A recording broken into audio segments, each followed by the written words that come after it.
At dahil summer na nga ngayon, kaya naman tayo po ay mag-i-enjoy ang ating pong pamilya.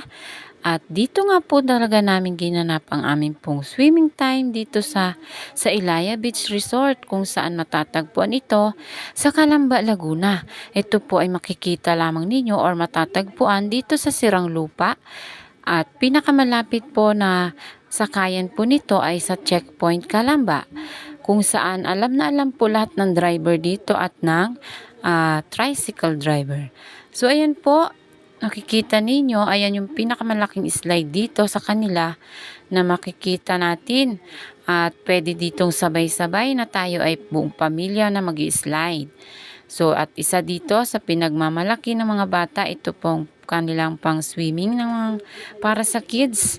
At isa pa sa pinagmamalaki dito ay ang bubbles. Kung nababalitaan po ninyo, ito po yung bubbles na ginaganap lang tuwing 11 a.m. at saka po 2 p.m.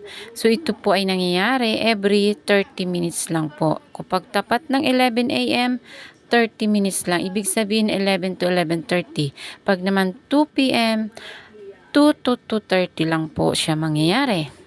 So ayan po, at kung kayo po'y nais na pumunta dito, ito po ang kanila pong Facebook page. So dyan po kayo mag-inquire, at ito yung mga naranasan namin dito kung saan kami po ay nag-enjoy talaga dito sa Bubbles. At isa nga dito, isinabay ko na rin ang birthday ng aking pong anak.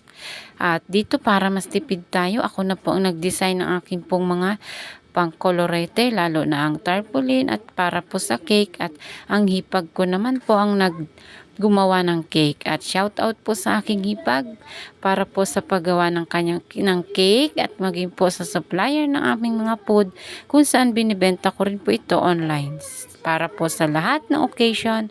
So ayan lang po, thank you for watching.